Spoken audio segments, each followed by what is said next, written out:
Kembali lagi di Yusri Channel. Sebelum kita masuk ke kisah yang sangat menggugah hati, marilah kita selalu bersyukur kepada Allah Subhanahu wa Ta'ala agar Allah menetapkan iman dan Islam kepada kita semua sampai kita meninggalkan dunia ini. Tak lupa sholawat beriring salam kita panjatkan kepada baginda Muhammad Sallallahu Alaihi Wasallam dengan mengucap Allahumma sholli ala Sayyidina Muhammad wa ala ali Sayyidina Muhammad. Semoga kita mendapatkan syafaat beliau kelak di yaumil akhir. Berikut kisah ini yang berjudul Perangkap Tikus di Rumah Petani. Sepasang petani pulang ke rumah setelah berbelanja. Ketika mereka membuka barang belanjaan, seekor tikus memperhatikan dengan seksama sambil menggumam. Makanan apa lagi yang dibawa mereka dari pasar? Sahut tikus dalam hati. Ternyata, salah satu yang dibeli oleh petani ini adalah perangkap tikus. Sang tikus kaget bukan kepalang. Ia segera berlari menuju kandang dan berteriak, "Ada perangkap tikus di rumah. Di rumah sekarang ada perangkap tikus." Ia mendatangi ayam dan berteriak, "Ada perangkap tikus."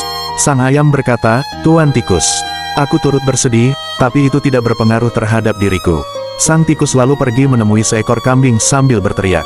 Sang kambing pun berkata, "Aku turut bersimpati, tapi tidak ada yang bisa aku lakukan." Tikus lalu menemui sapi. Ia mendapat jawaban sama, "Maafkan aku, tapi perangkap tikus tidak berbahaya buat aku sama sekali." Ia lalu lari ke hutan dan bertemu ular. Sang ular berkata, "Ah, perangkap tikus yang kecil tidak akan mencelakai aku." Akhirnya sang tikus kembali ke rumah dengan pasrah mengetahui kalau ia akan menghadapi bahaya sendiri. Suatu malam, pemilik rumah terbangun mendengar suara keras perangkap tikusnya berbunyi menandakan telah memakan korban. Ketika melihat perangkap tikusnya, ternyata seekor ular berbisa. Buntut ular yang terperangkap membuat ular semakin ganas dan menyerang istri petani tersebut. Dan akhirnya istri petani itu pun pingsan. Meskipun sang suami sempat membunuh ular itu, sang istri tetap terkena bisa ular tersebut. Akibat dari sengatan ular itu sang suami harus membawa istrinya ke rumah sakit. Istri petani itu dirawat namun tak kunjung sembuh dari gigitan ular tersebut. Sampai suatu ketika petani meminta kepada dokter agar istrinya dirawat di rumah saja, namun beberapa hari kemudian istrinya tetap masih belum sembuh juga. Istrinya pun meminta dibuatkan sop ayam oleh suaminya. Kita semua tahu, sop ayam sangat bermanfaat buat mengurangi demam. Suaminya dengan segera menyembelih ayamnya untuk dimasak. Beberapa hari kemudian sakitnya tidak kunjung reda. Seorang teman menyarankan untuk makan hati kambing.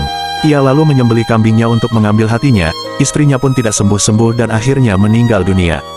Banyak sekali orang datang pada saat istri petani itu wafat, sehingga sang petani harus menyembelih sapinya untuk memberi makan orang-orang yang melayat. Dari kejauhan, sang tikus menatap dengan penuh kesedihan. Beberapa hari kemudian ia melihat perangkap tikus tersebut sudah tidak digunakan lagi. Dalam cerita ini tikus adalah orang yang sedang kesusahan dan ia berharap kepada teman-temannya mau membantunya. Tetapi apa yang terjadi semua teman-temannya tidak peduli sama sekali, dan akhirnya tikus menghadapi sendiri persoalan yang akan menjeratnya. Mungkin ini sering terjadi di hadapan mata kita sehari-hari. Adakah kita peduli dengan tetangga kita yang kelaparan dan kesusahan? Menghadapi kehidupannya dengan penuh ketakutan. Tetapi kita sama sekali tidak memperdulikannya, sehingga tanpa kita sadari semua yang kita abaikan akan berdampak kepada diri kita atau keluarga kita di masa yang akan datang. Mudah-mudahan kisah ini dapat kita ambil pelajaran agar kita selalu peka terhadap kehidupan di lingkungan kita. Semoga kisah ini menjadikan kita manusia yang peduli terhadap siapapun dan tidak mengabaikan semua penderitaan hidup sesama manusia. Terima kasih telah menyimak video ini. Wasiat ini ditujukan kepada saya pribadi dan jika bermanfaat mohon dibagikan kepada semua orang yang mau menyaksikan dan mengambil pelajarannya. Akhir kalam saya ucapkan, terima kasih, wassalam.